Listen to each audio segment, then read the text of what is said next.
Mom, why is Grandma embarrassed by us? I stopped packing Sophie's lunch. My 8-year-old daughter was standing beside the kitchen table in pink pajamas, holding her little phone with both hands. What did you say? She didn't repeat it. She just handed me the phone. On the screen was a screenshot of a family group chat. A family group chat I wasn't in. At the top was a message from my mother. 60th birthday dinner. Saturday at 6. Everyone will be there. Underneath it were names I knew. My sister Laura. My brother Daniel. My aunt. 2 cousins. My father. Then someone had asked, "What about Emily and Sophie?" My mother's answer was right below it. "Emily won't be coming." Another message followed. "I don't want another family event turning into questions about her situation." And then the sentence my daughter had read. "All my other children managed to build respectable lives. Emily made her choices. I'm tired of being embarrassed by them." I read it twice. Not because I didn't understand it. Because sometimes pain makes you stupid for a few seconds. You keep reading the same words, hoping they'll become different ones. They didn't. Sophie watched my face. "Are we embarrassing?" I locked the phone and set it on the table. "No." "But Grandma said." "Grandma said something cruel." "Why?" That was harder. I pulled out the chair beside me. "Come here." Sophie sat. Her feet didn't reach the floor. 3 years earlier, I had left her father. Not because he hit me. Not because there was another woman. Not because of some dramatic secret. I left because our marriage had become a place where nobody was happy. Especially Sophie. Her father, Mark, and I had spent years pretending that silence was peace. We barely spoke unless we were arguing. We slept in separate rooms. We avoided each other. And whenever we did fight, we waited until Sophie was asleep. At least, we thought she was asleep. One night, when she was 5, she came into my bedroom, carrying her blanket. "Mom? What is it, sweetheart? Are you and Daddy mad again?" I sat up. "No." She looked at me. Children know when adults lie. Then she asked, "Should I be quieter tomorrow?" That question ended my marriage. Not that night. But inside me. Because my 5-year-old daughter had somehow decided our unhappiness might be caused by the amount of noise she made. Mark and I tried counseling. For almost a year. Eventually, we admitted something neither of us wanted to say. We weren't fixing our marriage.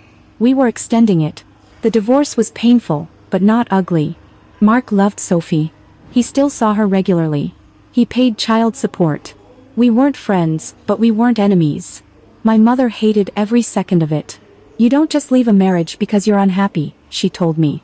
"What reason would you prefer? Marriage is work." We worked. Then work harder. I remember looking at her across her perfect dining room table. My parents had been married 38 years. They had the house. The family photographs. The Christmas cards. The anniversary dinners. From the outside, everything looked exactly the way my mother believed a family should look. I asked, "If Sophie grows up and she's miserable in her marriage, do you want her to stay?" Mom's face hardened. "Don't twist my words. I'm asking. You always do this." "Do what?" "Make everything about feelings." I almost laughed. What should marriage be about? Commitment. Even when there's nothing left? You have a child. That's exactly why I'm leaving. Mom stared at me. And I knew she would never understand. At least not then. The divorce cost me more financially than I expected. Mark kept the house because I couldn't afford it alone. Sophie and I moved into a 2-bedroom apartment above a dentist's office. The kitchen was so small that opening the dishwasher blocked the refrigerator. My old job didn't fit Sophie's schedule, so I left it. I started doing administrative work from home. Invoices. Scheduling. Customer follow-ups. Spreadsheets. Nothing impressive. Nothing my mother could brag about at lunch. Laura was married to an orthopedic surgeon. Daniel worked in commercial real estate. I was divorced, renting an apartment, and sending invoices from a laptop on a kitchen table. To Mom, those weren't circumstances. They were evidence. Evidence that I'd made the wrong choice. For 3 years, every family gathering became a comparison I hadn't asked for. Laura and Ben are renovating their kitchen. That's nice. Daniel just got promoted. Good for him. Are you still doing that work from home? Yes. For how long? Until I stop. She never called me a failure. She didn't have to. Some people can say it with their eyebrows. But until that Tuesday night, I hadn't realized she was ashamed enough to hide me. Sophie looked at me. So we're not going to Grandma's birthday? No. Because she doesn't want us. I hated that she had to ask. No, sweetheart. We're not going because I don't take you places where someone thinks you should be ashamed of your mother. She thought about that. Then, I'm not ashamed of you. My throat tightened. I know. I like our apartment. I smiled. You hate our apartment. I hate the stairs. Exactly. And the dentist drill. Exactly. She leaned against me. But I like us. That almost broke me. I kissed the top of her head. I like us too. After Sophie went to bed, I called Laura. She answered on the fourth ring. Hey. Is Mom really having a birthday dinner Saturday? Silence. That was my answer. Laura. Yes. Were you going to tell me? I didn't know what to say. How about, Mom is inviting the whole family except you and your 8-year-old daughter. Emily, please. Did you see what she wrote? Another pause. Yes. And? And what? I laughed. It came out colder than I expected. Did anybody say anything? Mom was angry. That's not what I asked. Daniel told her maybe she was being harsh. Maybe? Emily. Did you say anything? Laura went quiet. That hurt more than Mom's message. My sister and I had shared a bedroom for 13 years. She'd held my hair when I got sick after my first college party. I was the first person she called when she found out she was pregnant. She knew everything about my marriage. She knew why I left. And she had read my mother's message. Then stayed silent. Mom is 60, Laura finally said. You know how she is. No. That's what everyone says, so nobody has to challenge her. Don't make this bigger than it is. She excluded my daughter from a family birthday because my life embarrasses her. She didn't say Sophie embarrassed her. She said them. Laura didn't answer. I looked towards Sophie's bedroom. Do you know how I found out? How? Sophie showed me. Silence. She read it, Laura. Oh my God. Her first question was whether we were embarrassing. Who sent it to her? That was Laura's first concern. Not what Mom said. Who exposed it? I closed my eyes. Does it matter? Yes. An adult shouldn't have. It was your son. Silence. Her son, Ethan, was 10. He probably didn't understand. He understood enough to think Sophie should know. Emily, don't drag the kids into this. I almost couldn't believe it. I didn't. I lowered my voice. Your mother did. Our mother. No. The word came out before I planned it. Laura went silent. I continued. She wrote that I'm an embarrassment and then removed my child from her birthday because of it. You all saw it. Nobody stopped her. She's still your mother. Tonight, she decided I'm not her daughter. She's angry. Then she can enjoy her birthday. Emily. I mean it. What are you going to do? Nothing. Don't post that screenshot. I laughed. Of course. There it was. The real family emergency. Not what had happened. How it might look. I'm not posting anything. Good. I'm just done. What does that mean? It means she doesn't have to be embarrassed by me anymore. Emily, don't be dramatic. I'm not. And for the first time all night, I really wasn't. I felt strangely calm. I hope she has a beautiful birthday. Then I hung up. I didn't block everyone. That would have been easier. I simply stopped reaching. Mom didn't call. Dad didn't call. Daniel sent one text. You know Mom gets emotional around big events. Don't make this permanent. I stared at it. Then replied. I didn't. She did. He never answered. Saturday came. At 6 o'clock, Sophie and I were at a cheap Mexican restaurant because she had earned a free dessert for reading 10 books at school. At 6:17, my phone buzzed. Laura had posted a photograph. Mom stood behind a huge birthday cake. Dad beside her. Laura and Daniel with their spouses. Grandchildren crowded around. Everyone smiling. For one stupid second, I searched the picture for the empty space where Sophie and I should have been. Then I turned my phone face down. Sophie was eating ice cream. Mom? Yeah? Can I have yours if you don't want it? I slid my bowl across the table. She smiled. And that was how my mother's 60th birthday ended for me. Not with a fight. Not with revenge. With melted ice cream and an 8-year-old girl who deserved better. The next morning, I woke up at 5:30 and opened my laptop. I had 3 overdue client projects. So I worked. That became the pattern. Work. School. dinner, laundry, invoices, sleep, repeat. Single motherhood wasn't inspirational most days. It was scheduling. It was realizing at 10 o'clock that Sophie needed poster board by morning. It was answering client emails while waiting at the pediatrician. It was checking my bank balance before agreeing to pizza. It was saying, maybe next month. A lot. But something strange happened when I stopped trying to prove myself to my family. I had more energy. I used to lose entire evenings after calls with mom. I'd replay her comments. Compare myself to Laura. Wonder whether I'd ruined my life. Once that noise disappeared, I could hear my own thoughts. And my own thoughts were much kinder. One of my clients, a bakery owner named Nina, referred me to a friend. Then that friend referred me to 2 more. I created templates.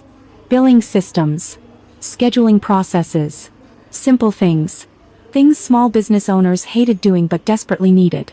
6 months later, I had too much work. So I hired another single mother named Kayla for 10 hours a week. I remember our first payday. I transferred her money and stared at the confirmation screen. I had paid someone. Not a fortune. But money she'd earned working for something I'd built. I called Sophie. She came running from her room. What? I have an employee. She stared. Are you the boss? Apparently. She considered this. Can I have a raise? You don't work here. I make snacks. Denied. She rolled her eyes. By the end of the first year, Kayla worked full-time. Then came Marcus. Then Jenna. I rented a tiny office. Mom heard about it through Laura. I knew because Laura texted. Mom asked if your business is doing well. I stared at the message. Then typed. It is. 3 dots appeared. Disappeared. Appeared again. Finally. She said, that's good. I didn't respond. A year earlier, I would have wanted more. An apology. Recognition. Something. Now, that's good, felt strangely irrelevant. Sophie was 9 when we moved out of the apartment. Not into a mansion. Into a small townhouse. 3 bedrooms. A little patio. No dentist downstairs. The first night, Sophie stood in her bedroom. This is mine? Unless you've changed your mind. Can I paint it? Within reason. Purple. Reasonable. Purple ceiling. Less reasonable. She hugged me. I knew you'd do it. I laughed. I didn't. What? I didn't know I'd do it. She pulled back. But you did. Sometimes children simplify life in useful ways. By year 3, I had 8 employees. We supported about 30 small businesses. I still worked too much. I still worried about money. But the fear had changed. I wasn't afraid I couldn't survive anymore. I was afraid of messing up something that was finally working. Sophie was een leven. Tall. Funny. Opinionated. She had braces and an alarming ability to detect when I was pretending not to be tired. We almost never talked about my family. Mark's side remained part of her life. She saw her father regularly. She had grandparents there. She had friends. She was okay. Or I thought she was. Then one Thursday afternoon, my doorbell rang. I opened it. Laura stood on my porch. I hadn't seen my sister in almost 3 years. Not in person. She looked older. So did I, probably. Hey. I didn't answer immediately. What happened? Her face changed. Nothing happened. Then why are you here? Can I come in? No. She looked surprised. Not offended. Just surprised. I drove 40 minutes. I didn't ask you to. Emily. What do you need? Laura glanced toward the neighboring houses. Even now, appearances. I almost smiled. Mom is turning 63 next month. I stared at her. Congratulations. She's having dinner. I'm sure it'll be beautiful. Emily. What? She wants Sophie there. I thought I'd misheard. What? She wants Sophie at the birthday dinner. I waited. Laura looked down. And me? She didn't answer. That was my answer. I actually laughed. Not because it was funny. Because sometimes anger has nowhere else to go. You drove 40 minutes to ask me to send my 11-year-old daughter to a birthday party I'm still not welcome at? It's not like that. Then tell me what it's like. Mommy Sophie. For 3 years? She tried to reach out. When? Laura hesitated. She asked about her. Through you. Yes. That's not reaching out. She didn't know how you'd react. She knew exactly how I'd react. She just didn't want to apologize first. Laura rubbed her forehead. Can we not do this on your porch? You can leave. She looked at me. For a moment, I saw my sister again. Not Mom's daughter. Not the woman who had stayed silent. Me sister. She looked tired. Please. Il était in. We sat at the kitchen table. Sophie was at school. Laura looked around. This is nice. Thanks. I heard the business is doing well. It is. 8 employees? Who told you? Dad. That surprised me. How does Dad know? He looks you up sometimes. Something moved inside me. I pushed it away. Why does Mom want Sophie at the birthday? I told you. No. You told me she misses her. She does. Why now? Laura looked down. There it was. Something else. Laura. She sighed. People ask about you. What people? Mom's friends. So? They ask about Sophie. My stomach tightened. And? Mom tells them you don't let her see Sophie. For a second, I thought I'd misunderstood again. What? She says after the divorce you became distant. No. I know. She tells people I keep Sophie away from her. Laura nodded. I stood. I couldn't sit anymore. Your mother told me I embarrassed her. She excluded my 8-year-old daughter from her birthday. Then she spent 3 years telling people I was the one keeping them apart? Emily. And now she wants Sophie at the party. Laura didn't answer. I finally understood. Oh my God. It's not only that. It is exactly that. She really does miss her. And a photograph would be convenient. That's not fair. Isn't it? I leaned against the counter. Her friends are going to be there. Yes. They've started asking questions. Laura looked away. And if Sophie shows up smiling next to Grandma, nobody asks anymore. Mom didn't say that. She didn't need to. Laura became defensive. You always assume the worst now. No. I shook my head. I learned to stop assuming the best, without evidence. That silenced her. Then the front door opened. Mom? Sophie. She walked into the kitchen and stopped. She recognized Laura immediately. Aunt Laura? Laura stood. Hi, Soph. Sophie didn't move toward her. He. Her eyes moved between us. What's happening? Nothing, I said. Laura said at the same time. Grandma's having a birthday. I turned. Laura immediately knew she'd made a mistake.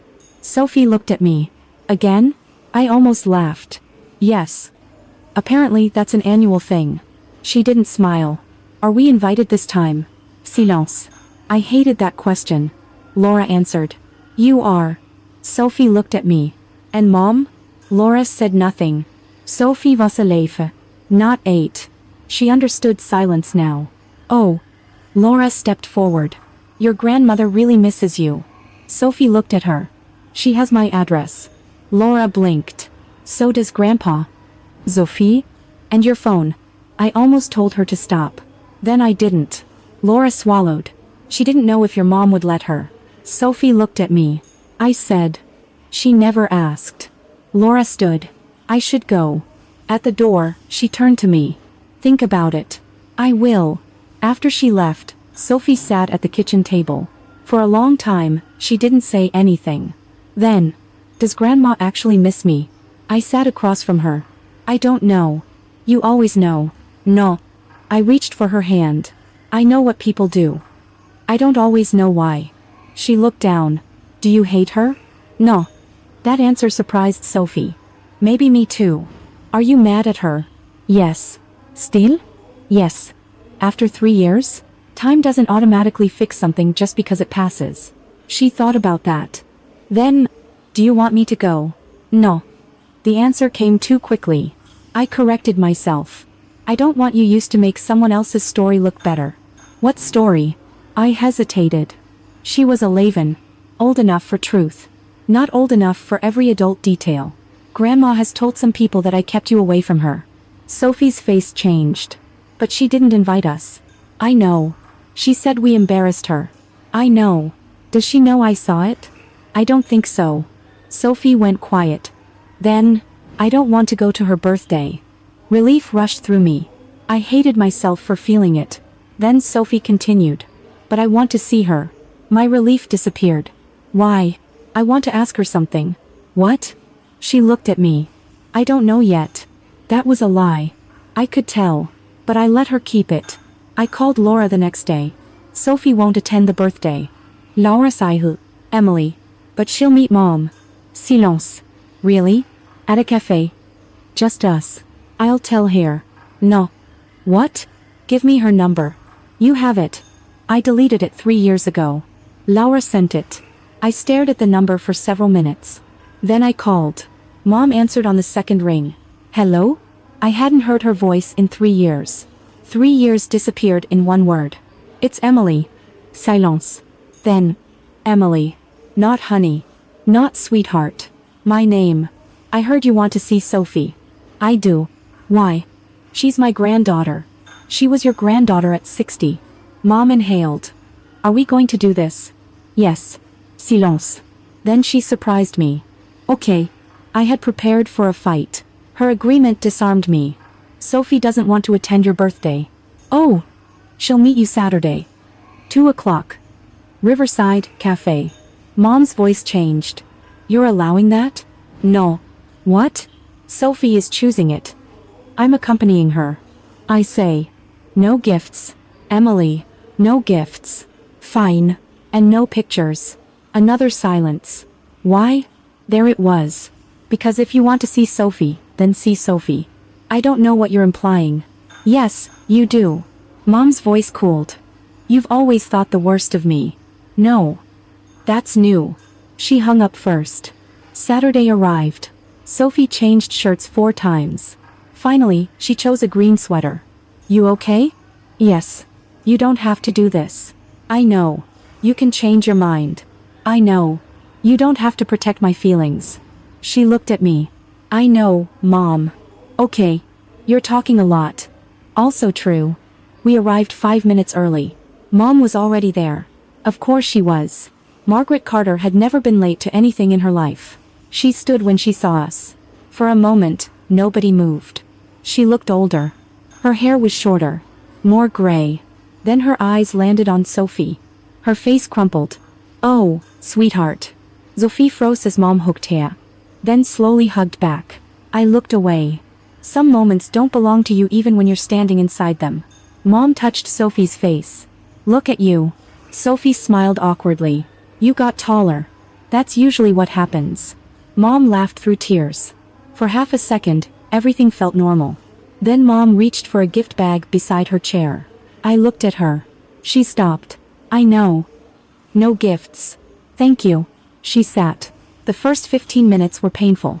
School. Braces. Soccer. Books. Mom asked too many questions. Sophie answered carefully. Then Mom said, I've missed you every day. Sophie looked at her. Why didn't you call? Mom glanced at me. I said nothing. I didn't know if I was allowed. You could have asked. Yes. Mom folded her hands. I should have. Sophie nodded. Then, why did you tell people Mom wouldn't let you see me? Mom's face changed. I hadn't expected Sophie to go there so quickly. Who told you that? Aunt Laura. Of course. Mom looked at me. Did you put her up to this? Before I could answer, Sophie said. No. Mom looked back at her. Sophie reached into her little purse. She pulled out her phone. Then placed it on the table. The screenshot. 3 years old. Still there. Mom stopped breathing. At least, that's what it looked like. Sophie tapped the screen. Do you remember this? Mom stared. Sophie. I do. Mom looked at me. You kept this? I didn't. Sophie answered. I did. Mom's face went pale. Why? Sophie shrugged. Because I thought maybe someday you'd tell me why. Nobody spoke. Then Sophie asked. If Mom embarrassed you so much that you didn't want people to see her. Her voice shook. I reached for her hand. She let me hold it. Why do you want people to see me now? Mom opened her mouth. Nothing came out. For 3 years, I'd imagined confronting my mother. In some versions, I yelled. In others, I walked away.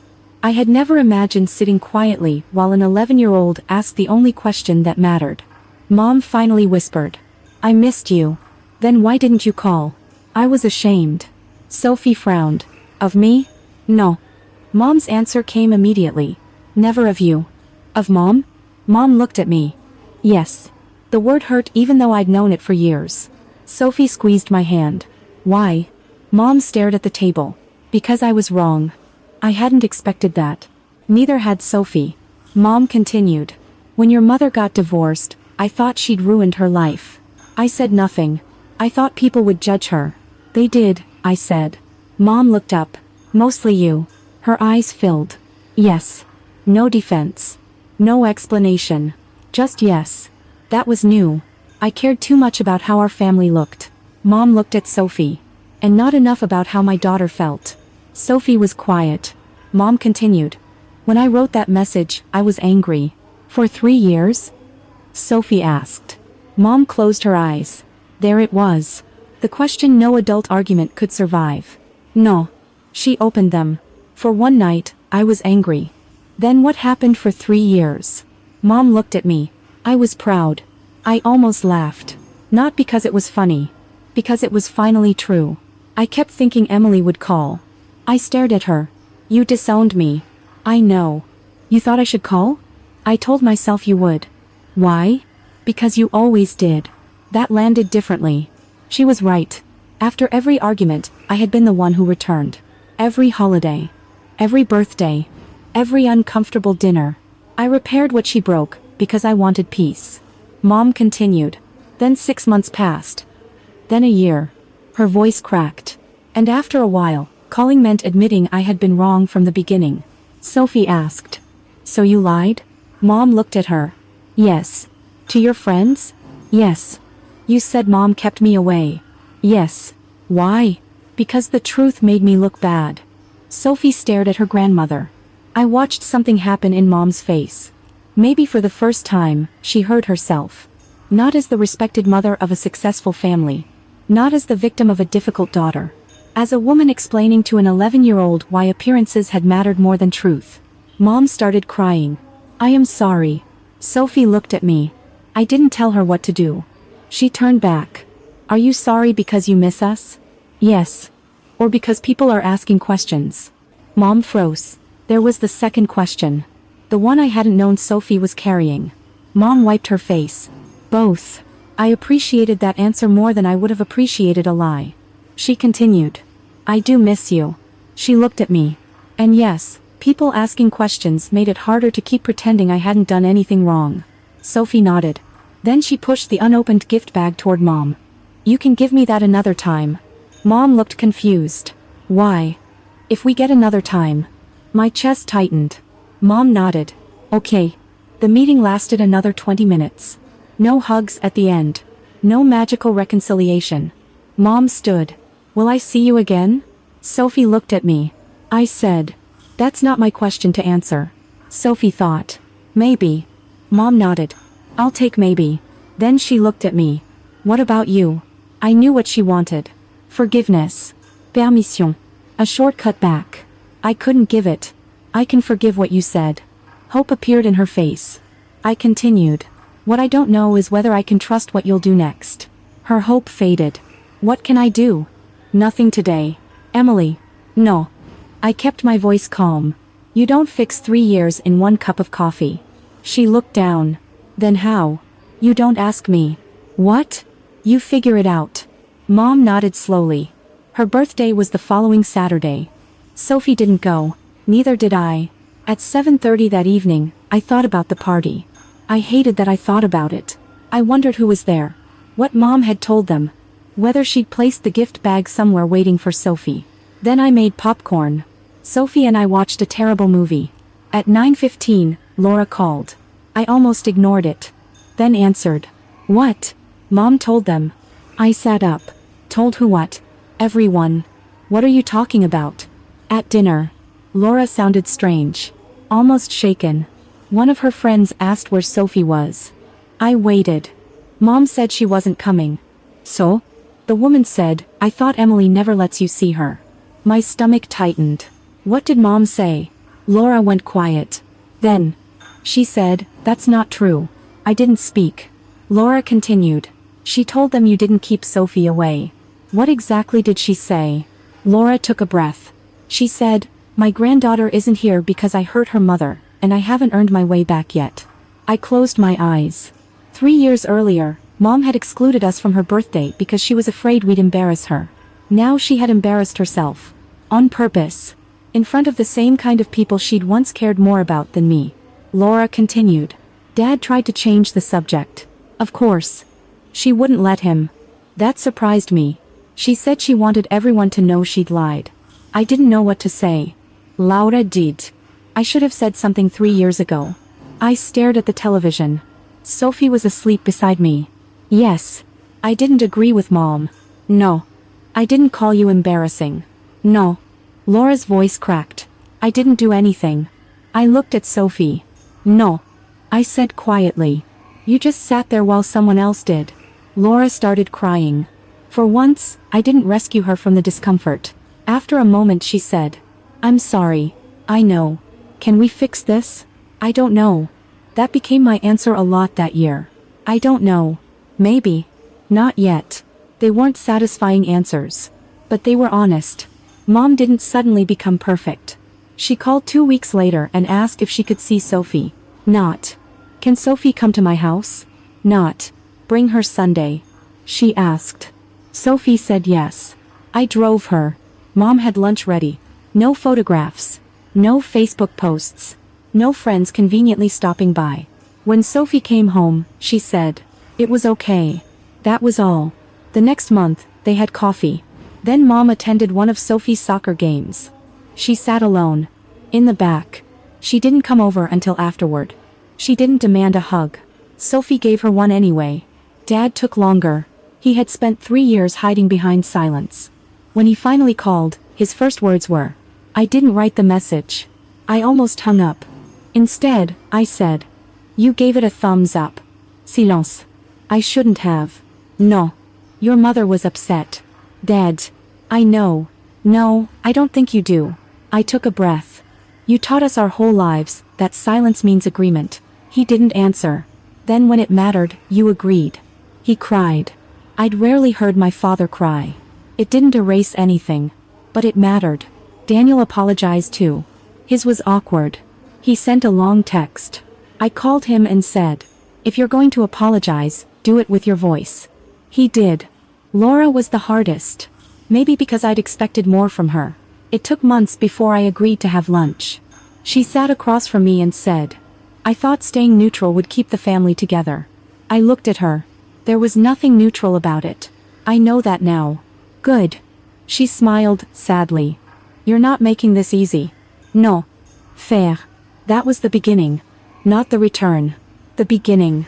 Meanwhile, my business kept growing. But strangely, that stopped being the most important part of the story. For years, I had imagined how satisfying it would be for my family to see me successful. To see the office. The employees. The house. To realize the divorced daughter they'd pitied had built something. When it finally happened, I didn't care nearly as much as I thought I would. Mom visited my office once. She stood near the reception desk, looking at the 8 names on our staff board. You built this? Yes. She looked around. I had no idea. I know. I should have. Yes. She looked at me. There were tears in her eyes. I didn't tell her it was okay. Because sometimes love means letting someone sit with what they failed to see. A year after that cafe meeting, Sophie had a school awards ceremony. Nothing huge. She was receiving recognition for a writing project. Mom asked if she could come. Sophie said yes. We arrived early. The auditorium was already filling. I saw Mom in the last row. Alone. No camera in her hand. No friends beside her. Nothing to post. Nothing to prove. She was simply there. When Sophie's name was called, Mom stood and clapped. Sophie saw her. And for the first time in years, my daughter lifted her hand and waved at her grandmother without looking at me first. Mom waved back. Then sat down. That tiny moment meant more to me than any dramatic apology could have. Because nobody had arranged it. Nobody had demanded it. It belonged entirely to Sophie. Afterward, we walked toward the parking lot. Sophie slipped her hand into mine. Mom? Yeah? Did you forgive Grandma? I thought about it. A year earlier, I would have said no. 3 years earlier, I would have said I didn't care. Neither would have been true.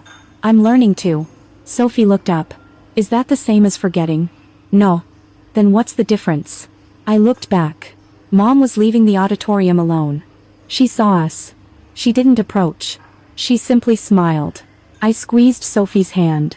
Forgiving someone doesn't mean pretending they never hurt you. Then what does it mean? It means you stop needing the hurt to be the only thing you remember about them. Sophie thought about that. So you still remember? Yes. Everything? Enough. She smiled. Good.